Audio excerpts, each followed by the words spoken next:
कौन रैप्चर में रह जाएगा?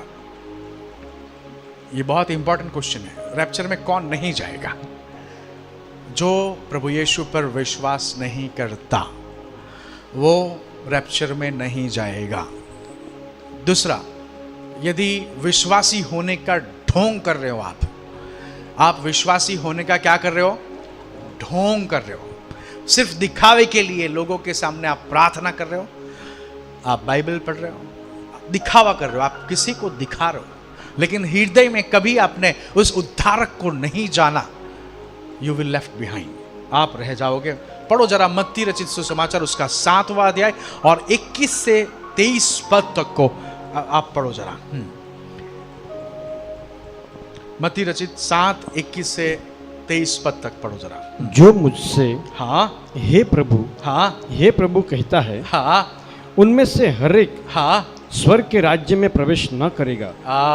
My God. तो आप देखो, हे प्रभु कौन करता है? आपने देखे हैं सबको, प्रभु यीशु को है प्रभु कर रहे हैं। प्रभु यीशु खुद ये कह रहे हैं कि देखो, ऐसा नहीं है कि आपने मुझे हे प्रभु कह दिया तो आप आसमान के राज्य में प्रवेश करोगे। No, that's not like that. प्रभु यीशु कहते हैं हर कोई जो है प्रभु कहता है वो प्रवेश करने वाला नहीं है। क्या लिखा है आगे? परंतु हाँ वही जो मेरे स्वर्गीय पिता की इच्छा पर चलता है। सब मेरे साथ कर सकते हो।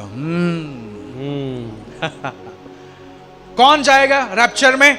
जो पिता की इच्छा पर चलता है। हम सिर्फ संडे को पिता की इच्छा पर चलते हैं। कुछ लोग होते हैं सिर्फ संडे को, सिर्फ फ्राइडे को, सिर्फ ट्यूसडे को। नहीं, ऐसा नहीं चलेगा। हनोक इसलिए आसमान में उठा लिया गया क्योंकि वो पिता के साथ चल रहा था। नूह उस जल प्रलय में इसलिए खत्म नहीं हुआ क्योंकि वो पिता के संग चल रहा था। एलिया को इसलिए आसमान में उठा लिया गया क्योंकि वो पिता के संग चल रहा था। प्रभु यीशु को आसमान में इसलिए उठा लिया गया क्योंकि वो पिता जो कहता था वो करता था। हालेलुया। और अब कलीसिया का वक्त है और कलीसिया के लोग जो परमेश्वर पिता की इच्छा पर चलते हैं उनको आसमान में उठा लिया जाएगा। पढ़ो आगे क्या लिखा है?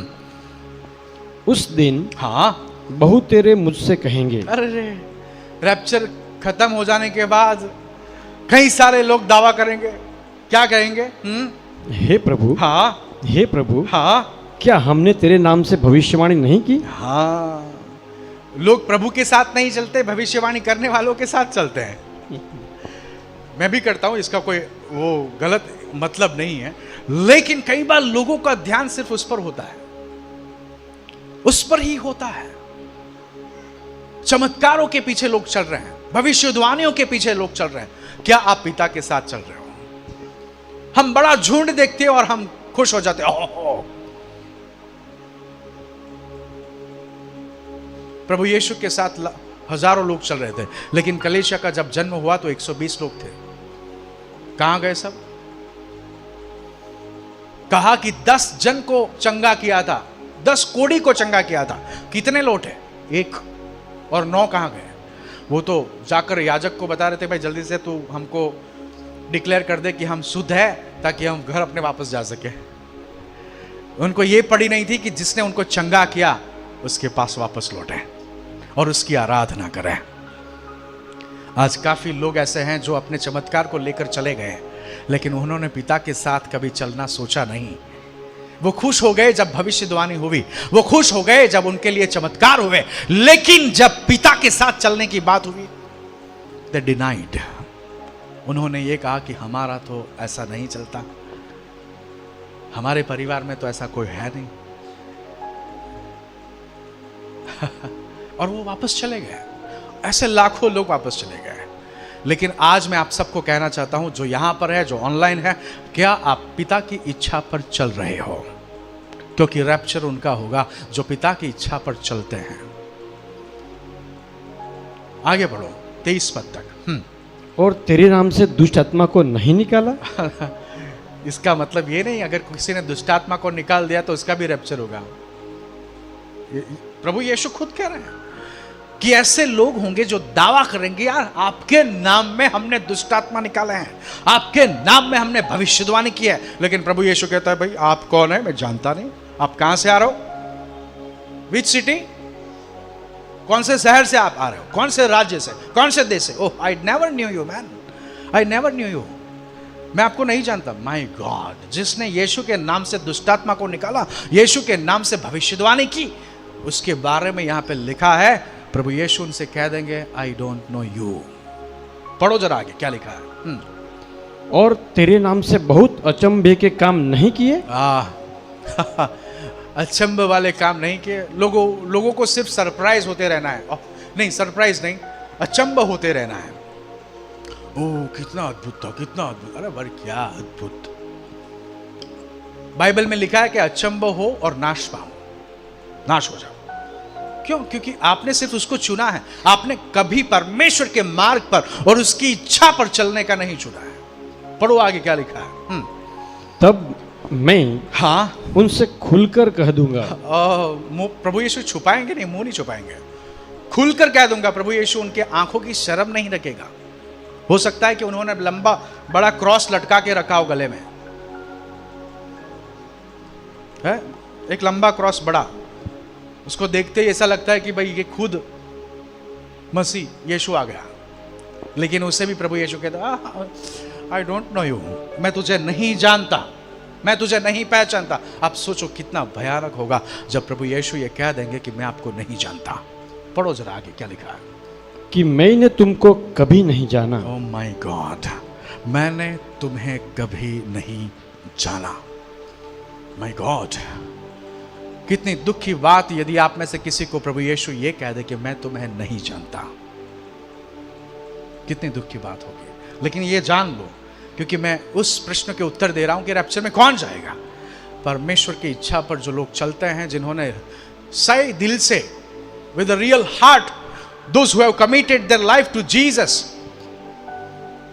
कुछ लोग प्रभु के पीछे इसलिए चल रहे थे, उस टाइम पे भी खाना मिल रहा था इसलिए। कुछ लोग को इसलिए चलना था कि भाई आज कौन सा चमत्कार करता है यीशु देखने, और एंटरटेनमेंट लग रहा था उनको। कोई लंगड़ा चल रहा है, जो अंधा देखता होगा, उनको एंटरटेनमेंट लग रहा था। उनको ये नहीं पता चल रहा था कि भाई हमको जीवन लेना है इनसे। जीवन के लिए लोग पीछे नहीं गया। एक जवान आया, प्रभु यीशु को पूछा, सही सवाल, सही व्यक्ति से पूछा, सही जवाब मिला, लेकिन उसने गलत डिसीजन लिया। जवान ने पूछा, अनंत काल के जीवन को पाने के लिए मैं क्या करूं? तो प्रभु ने पहले उसे ये कहा कि भाई जो आज्ञा परमेश्वर ने दी है उसको तू फॉलो कर। उसने कहा, अरे मैं तो बचपन से वो करता है। ठीक है, एक काम कर, तेरा जो है वो सब बेच दे, गरीबों को दे दे और मेरे पीछे हो ले। जब प्रभु यीशु के पीछे चलने की बात आई, उसका मुंह छोटा हो गया। बाइबल कहता है कि उसके पास इतना धन था कि वो उसको बलिदान नहीं दे सकता था, और वो चला गया। अब सोचो, उसने सही सवाल पूछा था, सही व्यक्ति से पूछा था, और उसको सही जवाब मिला, लेकिन उसका जो रिस्पॉन्स था, उसकी जो प्रतिक्रिया थी, वो गलत थी। उसका परिणाम, उसको जीवन नहीं मिला। कितनी अफसोस की बात है, कितने अफसोस की बात है। हम आगे बढ़ते हैं तो और एक पद पढ़ो, मत्ती रचित सुसमाचार उसका 24 और 40 और 41, 24 अध्याय उसका 40 और 41। उस समय हाँ, 2 जन खेत में होंगे। 2 जन खेत में होंगे तो क्या होगा? एक ले लिया जाएगा। हाँ, यानी एक तो छूटने वाला है भाई।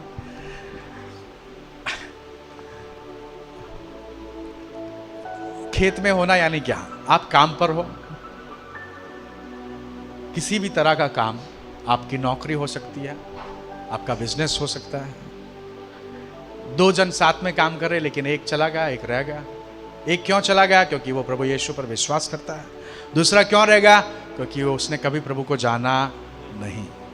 हो सकता है कि ये जो विश्वास करता है, उसने उसे कहा भी, लेकिन कभी उसने विश्वास नहीं किया। क्योंकि मैं समझता हूँ यहाँ पे लोग जितने भी हैं, यदि आप काम करते हो और आपको मौका मिलता है तो आप जरूर उस सुसमाचार को लोगों को देते हो, लेकिन लोग मानते नहीं, स्वीकार नहीं करते। प्रभु यीशु ने कहा कि 2 जन होंगे खेत में काम कर रहे हैं, एक रह जाएगा, एक चला जाएगा। फिर क्या लिखा है? और दूसरा छोड़ दिया जाएगा। फिर आगे 2 स्त्रियां हाँ, चक्की पीसती रहेंगी, 2 एक स्त्रियां ले ली चक्की पिसती जाएंगी होंगी, एक चली जाएगी, एक रह जाएगी और दूसरी छोड़ दी जाएगी। हाँ, फिर इसलिए हाँ, जागते रहो इसलिए जागते रहो कि तुम नहीं जानते हाँ, कि तुम्हारा प्रभु किस दिन आएगा। तुम नहीं जानते तुम्हारा प्रभु किस दिन आएगा। अब देखो, चेलों ने तो प्रभु यीशु को सवाल पूछा था ना, आपका ये युग का अंत कब हो रहा है और आप कब आओगे, हमें बताओ। प्रभु यीशु ने ये नहीं कहा कि 23-24 सितंबर 2025 को मेरा इंतजार करना। नो, प्रभु यीशु ने तो उल्टा ये कहा कि मैं थोड़ी देर में आ रहा हूं। थोड़ी देर यानी कितनी भाई? 2000 साल निकल गए अब। आप समझ रहे हो? प्रभु यीशु ने जानबूझकर उन्हें एक फिक्स डेट नहीं दी, नहीं तो अगर फिक्स डेट पता होती तो लोग उसका भी गलत इस्तेमाल करते हैं। इसलिए यहां पर आप वापस देख रहे हो कि प्रभु यीशु वापस कहते हैं कि आप जागते रहो। आप क्या करो? जागते रहो। जब मेरा बेटा छोटा था ऑनिक्स, और हम कई बार रैप्चर की बात करते थे, तो वो कहता था, डैडी जैसे ही आप रैप्चर में उठाओगे तो मैं आपका पैर पकड़ लूंगा। तो आपके पैर को पकड़ के मैं भी आपके साथ ऊपर आ जाऊंगा। देखो, वो बच्चा था उस टाइम, वो समझता नहीं था। लेकिन आप देखो, हम किसी का पैर पकड़ नहीं पाएंगे आगे जाने के लिए। हमको हमेशा जागते रहना पड़ेगा। अवेक यानी क्या? We need to be conscious that this event is going to take place. हमें सावधान रहना पड़ेगा कि ये घटना घटने वाली है और हमें जाने के लिए तैयार रहना चाहिए। पिता की इच्छा पर चलते रहना चाहिए। इसलिए मैं कहता हूं कि देखो, हमारे पास बहुत कम वक्त है, इसलिए हमारी पूरी ताकत लगा दे परमेश्वर की इस सुसमाचार को दुनिया में फैलाने के लिए।